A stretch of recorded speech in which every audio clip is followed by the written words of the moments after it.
नमस्कार दोस्तों, मैं महेश चारण।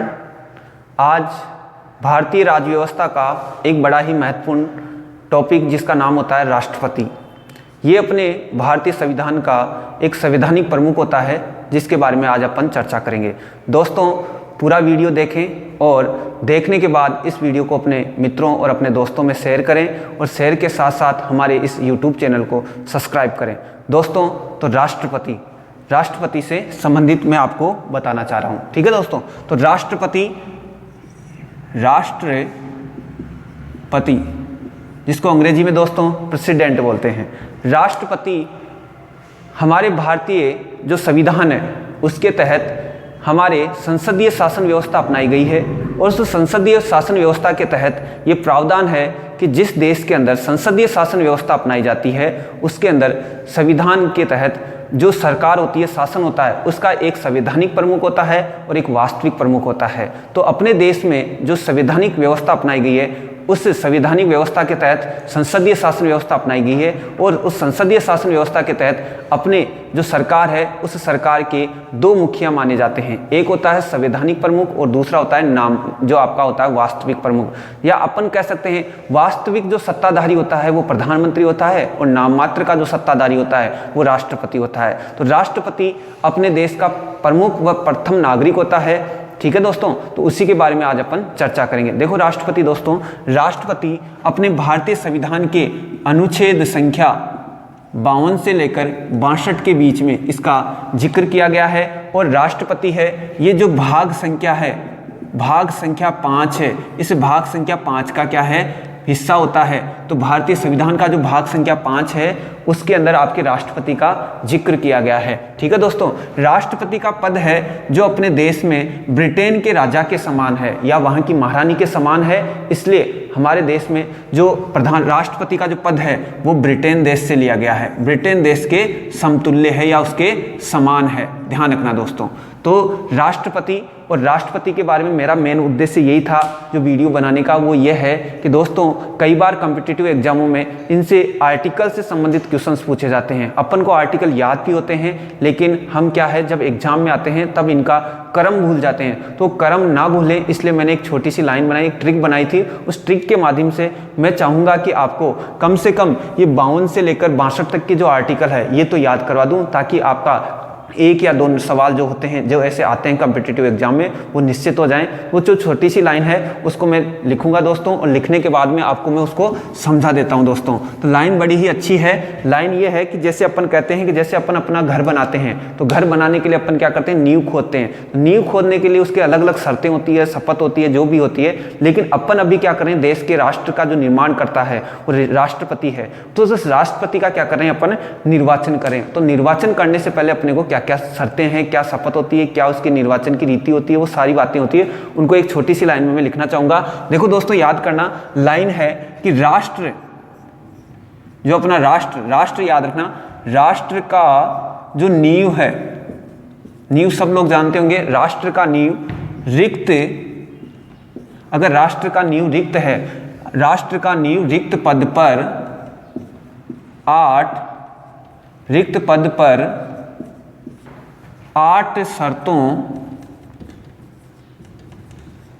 और शपथ पर भी है।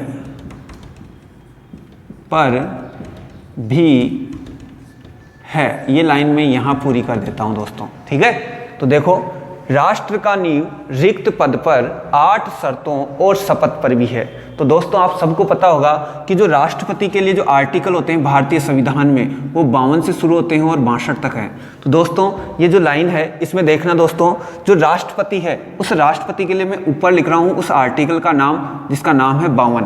तो ध्यान रखना है, जो भारतीय संविधान का जो आर्टिकल संख्या 52 है उसके अंदर लिखा हुआ है कि देश का एक क्या होगा, राष्ट्रपति होगा।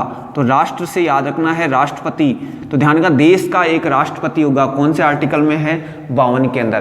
तो ध्यान रखना, लाइन याद रखना है, राष्ट्र का नींव रिक्त पद पर 8 शर्तों और शपथ पर भी है। और इसके तहत जो आर्टिकल है वो 52 से लेकर 62 मैंने यहाँ पर लिख रहा हूँ, और उनमें से जो पहला है, जो पहला अक्षर है उसमें लिखा हुआ है राष्ट्र, और उसके ऊपर आर्टिकल लिखा है मैंने 52। तो ध्यान रखना है 52 के अंदर क्या है, आपका राष्ट्रपति का पद है। ठीक है दोस्तों, दूसरा लिखा हुआ है का, जिसके अंदर मैं आर्टिकल ऊपर लिख रहा हूँ 53, जिसके अंदर ये लिखा होता है कि भारतीय संविधान के अंदर ये लिखा हुआ है कि जो देश की कार्यपालिका शक्तियां, का से याद रखना है अपने को, कार्यपालिका शक्तियां। तो ध्यान रखना है जो देश की कार्यपालिका शक्तियां हैं वो शक्तियां किसमें निहित होती है, आपके राष्ट्रपति में निहित होती है। तो ध्यान रखना, मैंने एक शब्द बोला था कि भारतीय संविधान में जो संवैधानिक प्रमुख है वो राष्ट्रपति होता है।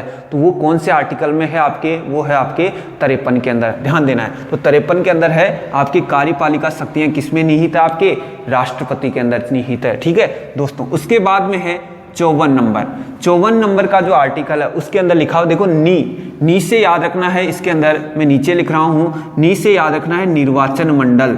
अब ये निर्वाचन मंडल किसकी बात करें, किसका निर्वाचन मंडल, तो वो निर्वाचन मंडल किसका होगा, आपके राष्ट्रपति का निर्वाचन मंडल। दोस्तों, भारतीय संविधान में राष्ट्रपति का जो चुनाव होता है वो अप्रत्यक्ष रूप से होता है। उस अप्रत्यक्ष रूप से चुनने के लिए भारतीय संविधान के अंदर जो आपकी जो संसद है उस संसद के निर्वाचित सदस्य, साथ ही आपकी जो राज्य की जो विधानसभाएं होती है उनके निर्वाचित सदस्य वो भाग लेते हैं। और 70वें संविधान संशोधन के तहत आपके दिल्ली और पांडिचेरी को भी इसमें शामिल कर दिया गया था। ठीक है दोस्तों, तो इससे एक बड़ा ही अच्छा सवाल आता है, अपन जब डीप में जाएंगे तब इसको आराम से समझेंगे। तो राष्ट्रपति का जो निर्वाचन मंडल है वो कौन से आर्टिकल में है, आपके 54 आर्टिकल में। दोस्तों, इसके बाद में आता है 55 नंबर का आर्टिकल।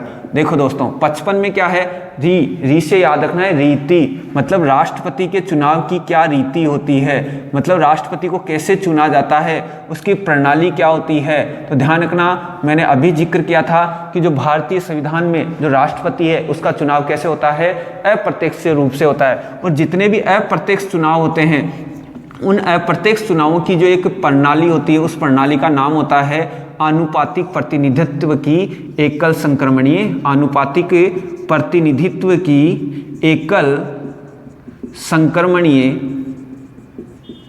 मत प्रणाली।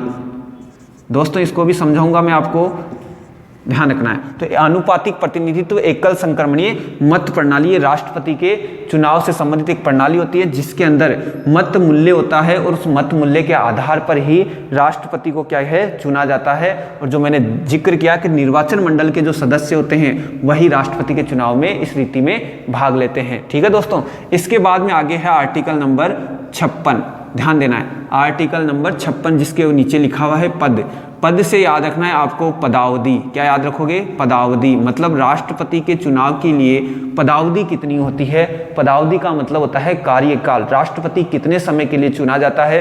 तो दोस्तों, भारतीय संविधान के अंदर राष्ट्रपति का जो कार्यकाल होता है वो 5 वर्ष होता है, लेकिन राष्ट्रपति 5 वर्ष से पूर्व भी चाहे तो अपना त्यागपत्र दे सकता है, या फिर उसकी मृत्यु हो जाने पर, या फिर उसे संविधान का अतिक्रमण करने के आधार पर महाभियोग की प्रक्रिया के द्वारा हटाया जा सकता है। तो ये पदावधि होती है वो 5 वर्ष होती है, और ये पदावधि कौन से आर्टिकल में होती है, 56 के अंदर होती है। उसके बाद में आगे लिखा हुआ है पर का ध्यान रखना है, पर से अपन समझते हैं पराया, मतलब दूसरा, तो हम ध्यान रखना है पर से होता है दूसरा।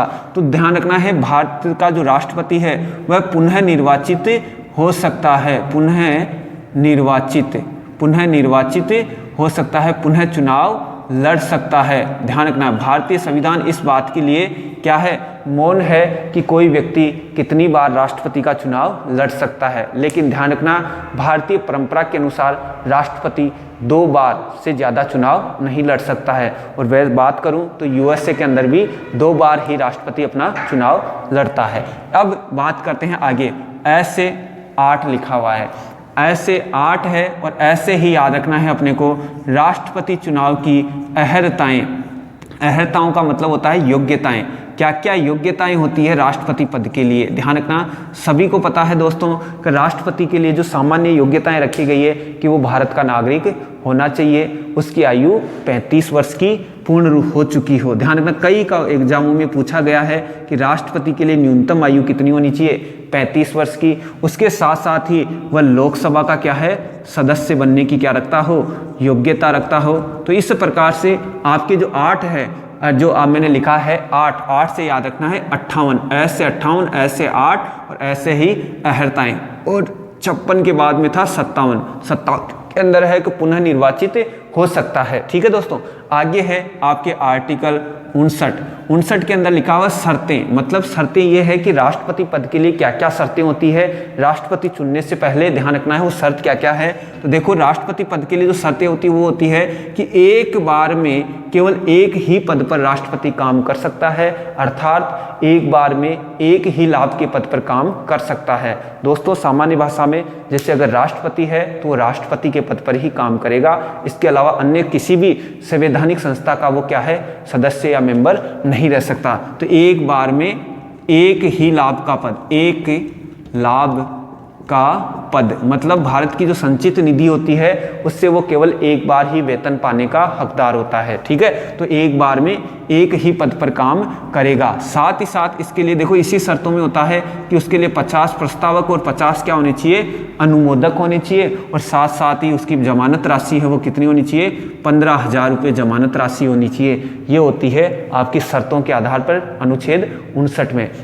उसके बाद में है, और को याद नहीं रखना है, शपथ। ध्यान का वेरी मोस्ट आर्टिकल है गुरुजी, बार बार पूछा जाता है दोस्तों ये शपथ। तो ध्यान रखना, शपथ ध्यान रखना, भारतीय संविधान के आर्टिकल जो 60 है इसके तहत आपके राष्ट्रपति को जो शपथ है वो सर्वोच्च न्यायालय का मुख्य न्यायाधीश, जो आपका सुप्रीम कोर्ट होता है, उस सुप्रीम कोर्ट का CJI होता है, चीफ जस्टिस ऑफ इंडिया होता है, वो क्या दिलाता है, शपथ दिलाता है। और अगर वो अनुपस्थित रहता है तो उसकी अनुपस्थिति में जो वरिष्ठ न्यायाधीश होता है वही इसको क्या दिलाता है, शपथ दिलाता है। ठीक है दोस्तों, अब इसके बाद में आगे लिखा 60 के बाद में आगे लिखा पर भी, ध्यान रखना, पर भी राष्ट्रपति पर भी क्या लाया जा सकता है। यह आर्टिकल है आपका 61, इसके अंदर लिखा हुआ है कि राष्ट्रपति पर भी क्या लाया जा सकता है, महाभियोग। क्या लाया जा सकता है, महाभियोग लाया जा सकता है। तो महाभियोग की जो प्रक्रिया है वो कौन से आर्टिकल के अंदर है आपके, वो है आपके 61 के तहत, ध्यान देना है। तो महाभियोग की जो प्रक्रिया है वो पूरी अपन पढ़ेंगे कि कैसे राष्ट्रपति को अपने पद से हटाया जाता है और क्यों हटाया जाता है, इसका कारण क्या रहता है और कैसी इसकी प्रक्रिया रहती है। तो अनुच्छेद 61 के अंदर क्या है, महाभियोग की प्रक्रिया। और जब महाभियोग की प्रक्रिया संपन्न हो जाती है तो राष्ट्रपति को पद से हटना पड़ता है, और हटते ही उसका पद क्या हो जाता है, खाली हो जाता है। और उस खाली पद पर फिर क्या होता है, जो आपका उपराष्ट्रपति होता है वो कार्यवाहक राष्ट्रपति के रूप में कार्य करता है। तो जो अगला जो आर्टिकल है 61 के बाद में क्या आता है, 62। तो रिक्त पद होता है, तो ध्यान रखना जो 62वां जो आर्टिकल है इसके अंदर होता है आपका कार्यवाहक राष्ट्रपति। और कार्यवाहक राष्ट्रपति के रूप में कौन काम करेगा, आपका उपराष्ट्रपति काम करेगा।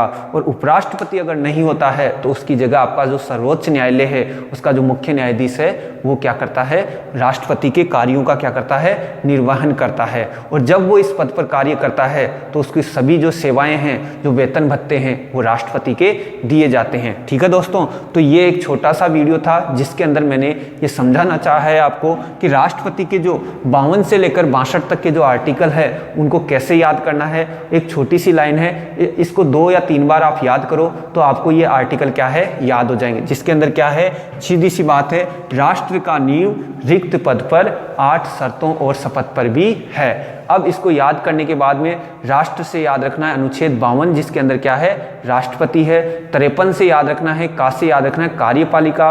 कार्यपालिका शक्तियां किस में है, राष्ट्रपति के अंदर निहित है। 54 में अंदर याद रखना है निर्वाचन मंडल।